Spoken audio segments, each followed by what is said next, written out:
Hello everyone and welcome back to the channel. With the Steam Summer Sale in full swing, it can be hard to decide what games to get. With so many options, I thought that I should make a list of games that I would recommend you guys check out. This list will consist of only games that I have personally played. Even if I have heard good things about a game, if I haven't played it, it won't be on this list. Additionally, if a game has known issues such as not working on modern operating systems, I will be including a warning notice after the games that need it. So be sure to check those out. Let's get started. First on the list is Grand Theft Auto 4 Complete Edition, probably my favorite GTA game of all time. You play as Nico, an Eastern European war veteran who immigrated to Liberty City in an attempt to escape his past, only to find himself in the middle of the criminal underground. I played it as a kid on Xbox 360 back in the day, and I have a ton of good memories from it. The Complete Edition comes with the base game and both DLCs, those being The Lost and Damned, where you play as Johnny Klebitz, a member of a motorcycle gang. Yes, that's the same Johnny that Trevor kills in Grand Theft Auto 5, and The Ballad of Gay Tony, where you play as Luis Lopez, the loyal bodyguard, business partner, and right-hand man to legendary Liberty City nightclub owner Anthony Gay Tony Prince. Grand Theft Auto 4 is currently $5.99, and it can be played on a Steam Deck. Bit of a warning about Grand Theft Auto 4. Grand Theft Auto 4 currently does not have any official multiplayer, as the servers were shut down by Rockstar in 2020. You can still play multiplayer with third-party clients, but I think the single player alone is worth it. Additionally, you will need to be signed into a Rockstar account when you first log into the game.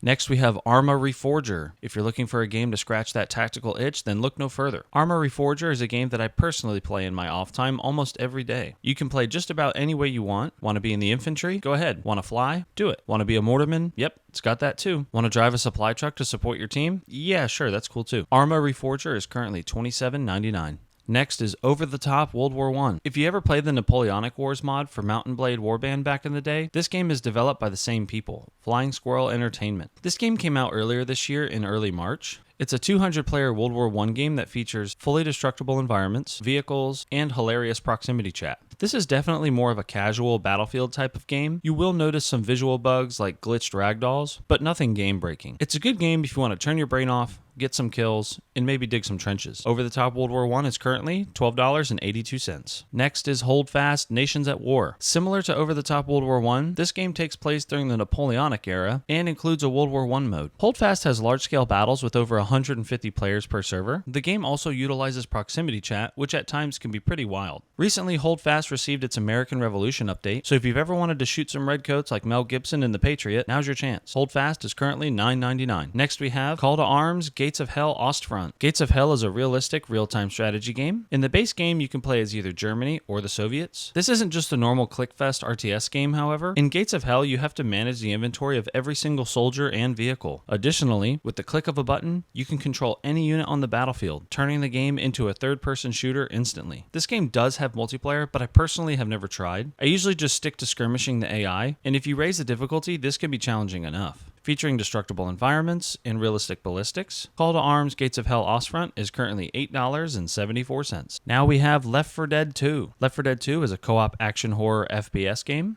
where you and up to 3 of your friends fight large hordes of sprinting zombies while trying to get from point A to point B. It's that simple. There are also special zombies that each have their own special attacks that players must counter. This game came out in 2009 and still has a large dedicated fan base, so you won't have trouble getting into lobbies. Bit of a warning about Left 4 Dead 2, do not buy Left 4 Dead 1. In 2010 and 2011, all the missions from the original Left 4 Dead 1 were added to Left 4 Dead 2, so unless you're just trying to collect the games, there's no reason to buy the first Left 4 Dead game. Just get Left 4 Dead 2. And up next, if you're a PC gamer, is a game you've probably already heard of before. We have Rust. Rust is a hardcore survival PvP game. In Rust, you spawn naked on a beach with a torch and a rock. That's it. No objectives, no story, just survival. This is absolutely one of the most frustrating games on Steam by far, especially for new solo players. This game features a very nice base building system, probably the best one ever in a survival game in my opinion, but unlike most survival games, even when you log off, you are not safe. Instead of disappearing from the world, your character just goes to sleep on the ground. So yes, you can be killed even when you're not playing. As hard as the game is, once you learn the basics, the gameplay loop is so rewarding, and with the in-game proximity chat, you never know what you're going to encounter. Rust is currently $19.99. Bit of a warning about Rust, this game is hard, and players are unforgiving. Watch some YouTube videos on this game before you spend your money, because I'm serious, it's a very hard game for solo players. Similar to Rust, up next we have DayZ. Although nowhere near as hard, it is a challenging experience. You will need to eat, drink, avoid getting sick, and do a lot of walking. Yes, cars are not common in DayZ, so you will find yourself walking almost all the time. Navigation is challenging to the inexperienced, experienced as well. None of the towns or road signs are in English, and your location is not marked on the map, so you will need to use landmarks and your own accumulated knowledge to get around. There are maps online, however, so I would highly recommend opening one either on another monitor or on your phone while you play. Unlike Rust, after you log off, your character does not stay in the game, so at least you can't be killed while you're at work. Base building in DayZ is not as refined as Rust, but you can make it work. DayZ is currently $24.99. Bit of a warning about DayZ. DayZ has a large hacker problem on the official servers. It's best if you find a good community server with active admins to play. The next recommendations are going to either be bundles or multiple games from the same series, so I just kind of pooled them all together. Up next, we have Resident Evil 4 Remake, Resident Evil Village, and Resident Evil Requiem. I will start by saying that I'm not a huge Resident Evil fan, but these games are awesome. I'm currently playing the remake of Resident Evil 4. I played Village back in 2024, and I purchased Requiem earlier this year. If you're looking for some single-player games with good stories that you can play for dozens of hours, then any three of these games would be a great choice. Resident Evil 4 is $9.99, Resident Evil Village is $9.99, and Resident Evil Requiem, being the newest game in the series, is $55.99. Next, we have Destroy All Humans 1 and 2 remakes. All I can say about these two games is that they are fun. Plain and simple. I played these as a kid and enjoyed the remakes just as much. There isn't much for story here, but the sandbox is what will keep you playing. Flying around an alien ship, burning buildings with a heat ray, throwing cars with your tractor beam, it's a blast. And for these prices, I don't think you'll be disappointed. Destroy All Humans is $5.99 and Destroy All Humans 2 is $9.99. Up next on my recommendation list, we have Fallout 3 Game of the Year Edition, Fallout New Vegas Ultimate Edition, and Fallout 4 Game of the Year Edition. I'm a huge Fallout fan, so of course I'm going to recommend all three of these games. I remember playing Fallout 3 in New Vegas back in the day on my Xbox 360, and I still play these games today from time to time. Set in a post-apocalyptic America, hundreds of years after nuclear war devastated the planet, Fallout games are open-world role-playing games. Build your own unique character based on your playstyle using perks. In Fallout 3 in New Vegas, you can also spend skill points to increase different attributes of your character. You will do both main story quests and side quests, fighting raiders, mutants, ghouls, and irradiated creatures. I can't recommend these games enough, especially Fallout 3 in New Vegas. Fallout 4 is a good game as well, but the RPG elements of the game feel like they've been dialed back in this one, but it's not a bad game. Any of these games is going to give you hundreds of hours of entertainment, especially since these games have multiple endings depending on what choices you make when you play. You will definitely want to play the games multiple times with different characters and playstyles each time. Fallout 3 Game of the Year Edition is $6.59. Fallout New Vegas Ultimate Edition is $7.99, and the Fallout 4 Game of the Year Edition is $15.99. A bit of a warning about Fallout 3 in New Vegas. Fallout 3 has a lot of problems running on modern operating systems. I've had trouble getting the game just to launch, so be aware of that. Fallout New Vegas has the same issue, and it's notorious for crashing and game-breaking bugs. There are mods for New Vegas that are supposed to help, but I know people that have tried this with no success, so just be warned. Up next, we have Wolfenstein: The Alternate History Collection. Set in an alternate universe where Nazi Germany defeated the Allies and took over the entire planet, you play as BJ Blazkowicz, a veteran of the war. After being in a coma for 14 years, Blazkowicz regains consciousness and discovers that the world has changed. The Wolfenstein games are basically Doom, but instead of demons, it's Nazis. Lots of guns, gore, and dark humor. Fantastic graphics and a decent story. Wolfenstein 1 and 2 are both great games that I've played multiple times. Youngblood is alright and received mixed reviews when it launched. In Youngblood, you play as the daughters of Blazkowicz, but if you want to skip it,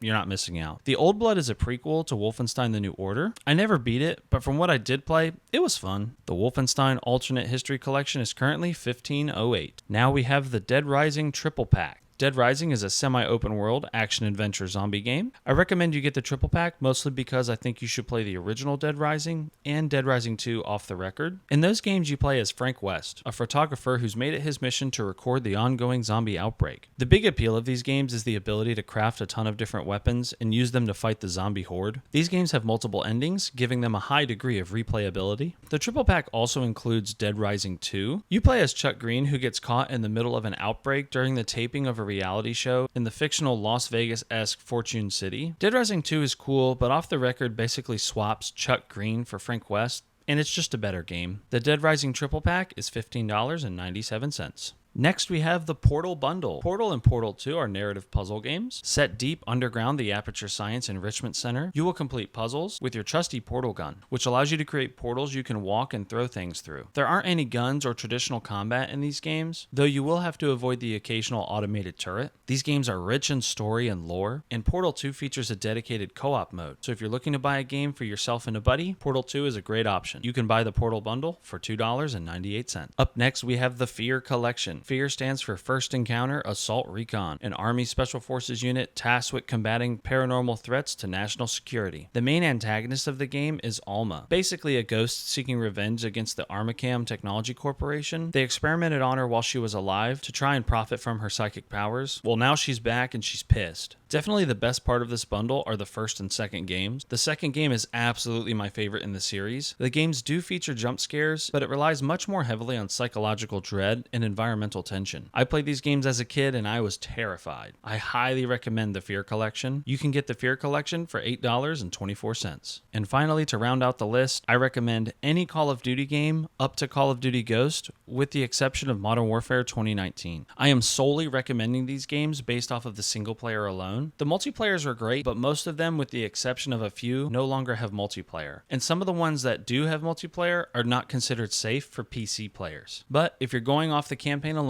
then I would highly recommend any of the games on screen right now. My personal favorites being World at War, Black Ops 1 and 2, Modern Warfare 2, and Modern Warfare 2019. All of these games are on sale, but the prices vary quite a bit, but most of them are around $20. Bit of a warning for the Call of Duty games. Many of the older Call of Duties, including World at War, Black Ops 1, and Black Ops 2, have a lot of hackers, so unless you're using some sort of third-party client to play, I would not recommend it. Additionally, Black Ops 1 and 2 are especially dangerous for PC players. Due to unpatched remote code execution vulnerabilities, if you play online in Black Ops 1 and 2, there's a chance that malicious actors can hack into your PC when you play multiplayer. Okay guys, those are my recommendations for the Steam Summer Sale 2026. I could go on and on about game recommendations, but this video would be way too long. If you want some other recommendations, I will have a few in the pinned comment below. If you guys find any other good deals during the summer sale, let me know in the comments. Thanks for watching, guys. Bye.